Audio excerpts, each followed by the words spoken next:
Today the team show his character. I think this win is very important. We win confidence, and I think we deserve the 3 points. Pedro, Mark's mentioned character and confidence there. To come from behind, how much does that add to confidence at this moment? Oh, I think it was really important, after the run, like you said, that we had. I think this shows the mentality of the team, the mentality that we are here to perform and to do our best. And it was really important for us, this victory coming from behind. Mark, this is the youngest starting 11 in the Premier League. You've come in for some criticism of late, particularly when you've been in front and let leads slip. Do you think some of that's unfair on such a young team? Well, I think we play in this big club. We need to win trophies. I think we need to believe in ourselves. I think doesn't matter the age. We need to show the character, and we are mature and ready to win the games. I think today we need to suffer. We need to come back from the mistake in the first half. But today we show what these players have and what we can show every game. Pedro, there's no doubting the quality here, but do you at times need to find the killer instinct? I think, like you said, I think it's not about the killer instinct. In the Premier League, you cannot, like you said, in the games that we were winning 1-0 and we let them turn around. I think it was not about killing the games. Of course, you could kill the games, but as well, we have to learn that in the Premier League. Normally, you have 4 games winning 1-0, and that is the important stuff. We are a recent group, to be honest. We have lots of players coming in. So this year was the proof that we are here to do our job and to be consistent. This is the most important thing for us. You got the equalising goal, and we saw an interesting celebration. Who were you directing that to? Was that the fans or the critics? It's like Kuko says as well. We are for a big club, and it's what I say. People, we know that in the moment you are the best, and the other one you are the worst. So this is about working and be consistent. In this is what we are going to do.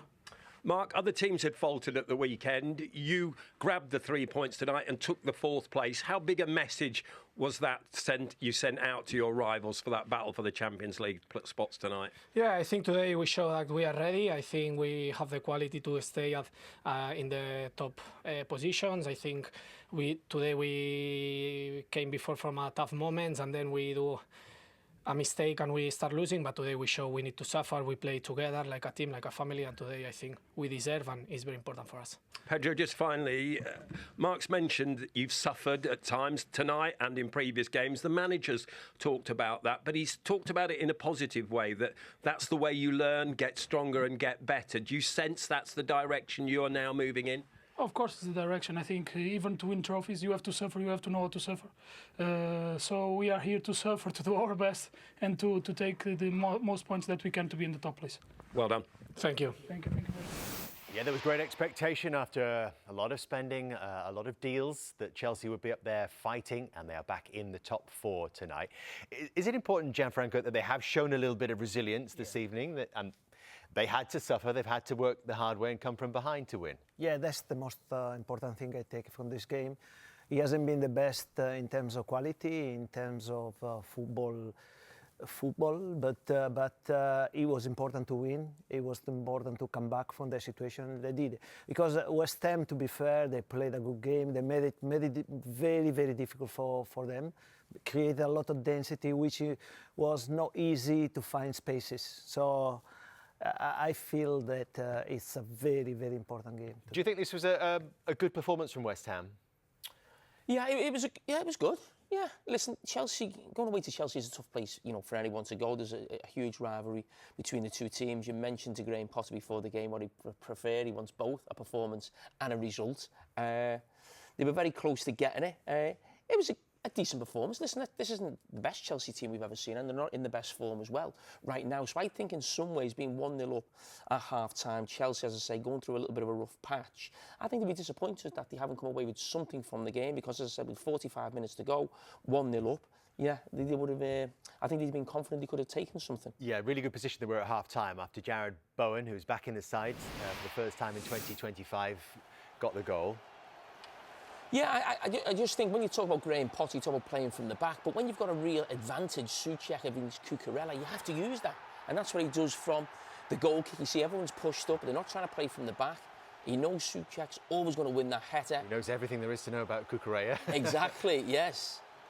And listen, you talk about being back. We were analysing West Ham before the game, saying they haven't got enough maybe men in the box, lacking shots, lacking finishes. Love the way he just takes a little pause before that finish there, Jared Bowen, just to set himself before he hits the strike. Yeah, I'm very impressed with him actually, because there is a quality that not all the players they have. You know, he paused there, he checked where the goalkeeper he was, I think, and he was very cool in the finishing. That's what sometimes I said at the beginning, sometimes Jackson should have a little bit more of that. I think you'll make him much better. Composure. You know, the composure and to wait a second before you take a shot.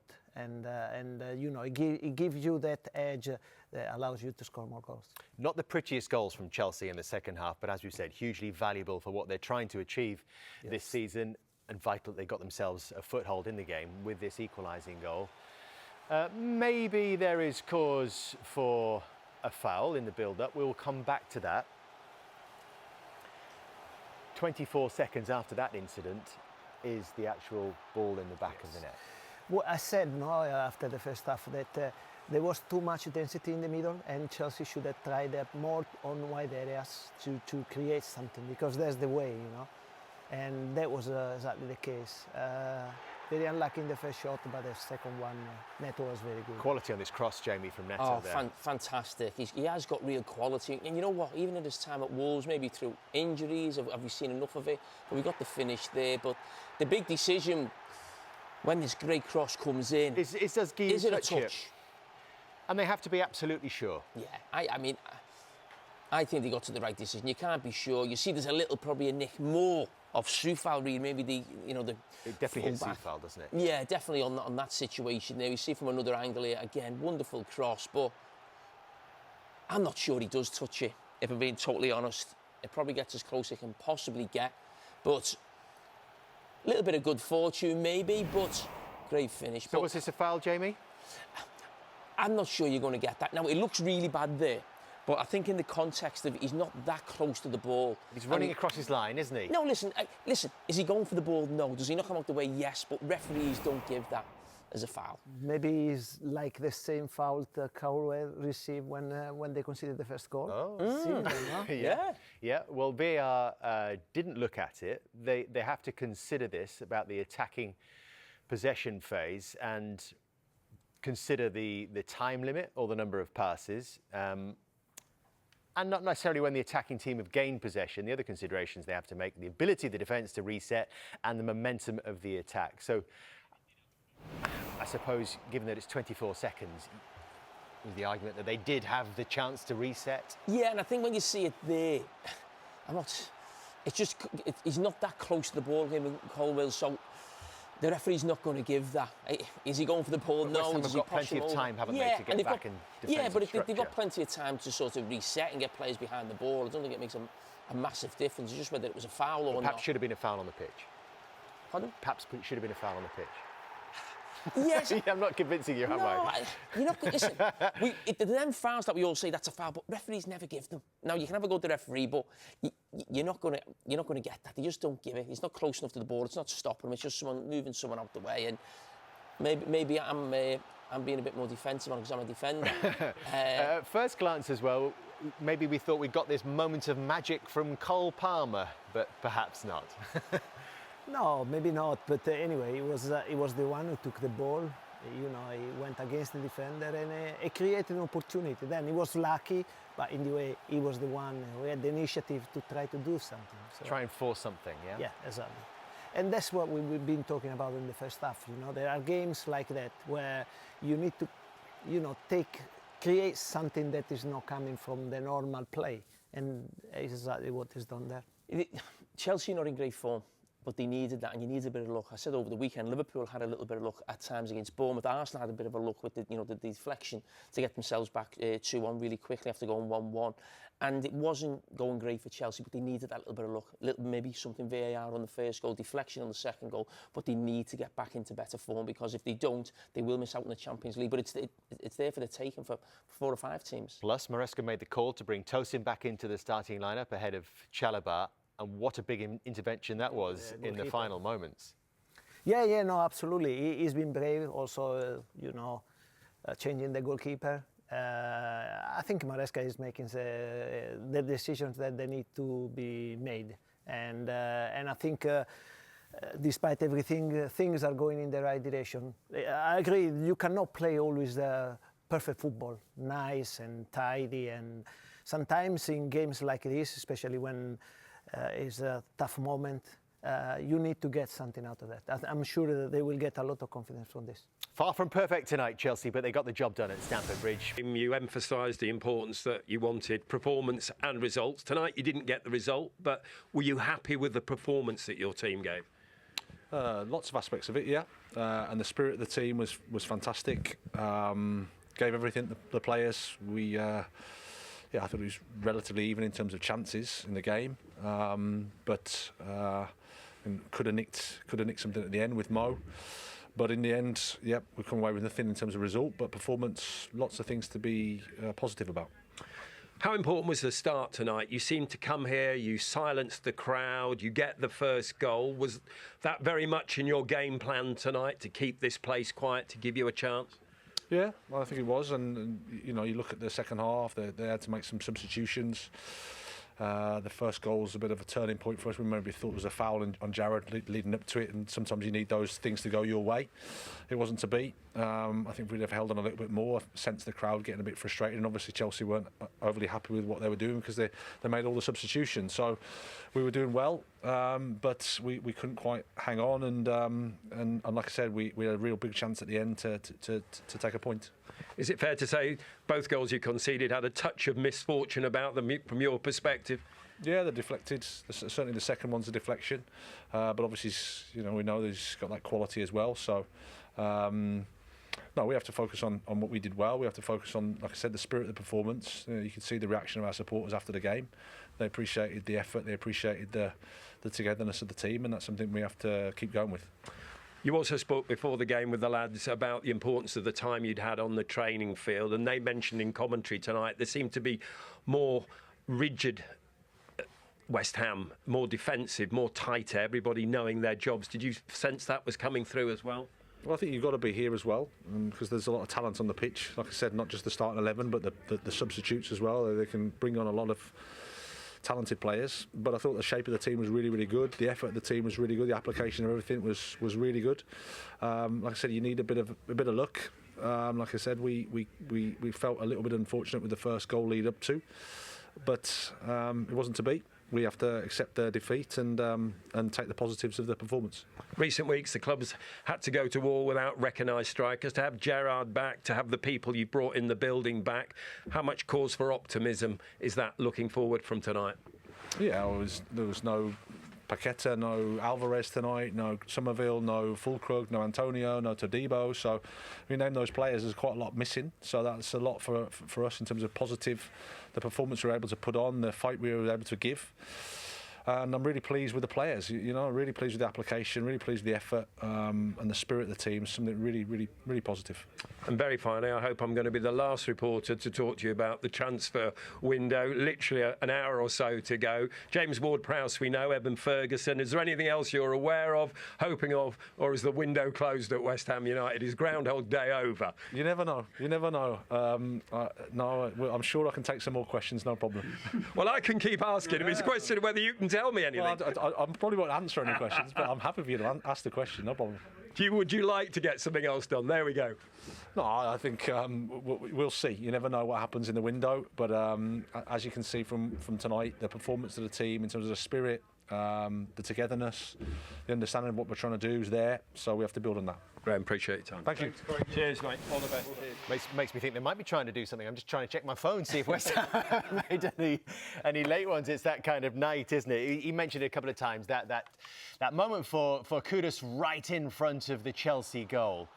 I think maybe, though, Jamie, there was a possibility that Jared Bowen was offside in the build-up here. It would have been very nip and tuck, wouldn't it? Yeah, but as we know, we speak about, defenders or goalkeepers in this situation. They don't know that. As Kudus does really well, a great team, but... There's Tutsin, doing the job. Yeah, brilliant, but not just making a really good challenge, just reading the situation. You know he's going to turn, and you just get there as he takes that shot. So his actual timing to make the challenge was perfect. Does it feel like the future will be positive for West Ham United under this coach? Well, to be honest, I agree totally with the coach. They didn't get the result. The performance was very good, and when I think about this team with this performance, having back players like Paqueta, like Fulgrog, I mean, it's gonna be much better, and I can see positive things happening for them. And it's going to be interesting to see as well what he does with the returning James Ward-Prowse and Evan Ferguson, who was getting so much attention just, 6 months or so ago. He's moved to West Ham United on loan from Brighton. Let's hear from Enzo Maresca now with David Craig. Enzo, given what we discussed before the game, that perhaps things hadn't been going your way in recent matches, how big a result is that tonight for you? Yeah, huge. The reason why is because, first of all, it was a tough game, especially mentally, because it's never easy when teams come here and they wait, they sit back. You need to be patient. You know, there is no space, there is not where we can attack, so you have to move the ball and wait for the right moment, and it's not easy. And then I think we shot more than 10 times first half. Unfortunately, we missed the target, and then they score, so it's not easy. And second half we come back, but overall I think we completely deserve to win the game. How concerned were you, particularly in the first half, the way West Ham came here, they silenced your crowd, they seemed at times to really frustrate you and leave your players wondering how to get out of the situation they were facing? Yeah, exactly. As you said, it's something that we need to improve. They were just waiting for our mistake, for counter-attacker, you know, these kind of things. And you need to be patient. Don't get frustrated. You need to continue. And as I said, I think overall between first half and second half, we deserve to win the game. You've come from behind to win tonight. Is that as big a positive as the 3 points themselves as well? It already happened this season many times that we were losing and then at the end we won. And already many times happened that we were winning and then we lost. But I think during a season it's just football. Sometimes you are winning and then at the end you don't win, and sometimes it's in the other side. So it's just you know, it's like when they score from set pieces. Why you concede from set pieces? But we also score set pieces. It depends a little bit on the moment of the game. How much credit does the manager deserve tonight? 4 substitutions in the first 15 minutes of the first half. How big an impact were those substitutions tonight on the outcome of the game? It's always about players. It's not about the manager. It's always about the players. Some games we decide to make some change after, late. Sometimes some games like tonight early. It's a little bit the feeling we have during the game. Your team in recent weeks have had to take some criticism. You've said it's important for players to suffer sometimes, but is it now a case of, from that suffering, your players learn to make other teams suffer, find the killer instinct? It's something that we need, but probably first half, I think we had 4 or 5 very good chances that we miss. We need, most of the times that in football the difference is inside the box. I think we need to improve a little bit in the last third in terms of chances and be more clinical. You've taken that 4th spot tonight. There's going to be a real race on for it. But how big a statement was that for you this evening? Yeah, a big one, especially because, you know, we are there. Hopefully we can be there until the end. And for me, already playing this kind of game in February where we have still chance to be there is an important statement. And just finally, I know you haven't had your mobile phone by you while you've been in the dugout, but it's the end of the transfer window in a very short while. What are you able to tell us about your understanding of the business you've done? Players have left the club. Anybody come in? We understand you've made at least one signing. To be honest, I was completely focused on the game, and I'm still thinking about the game now. After we're gonna sit and we're gonna see what's happened. But yeah, it's finally tomorrow is finished everything.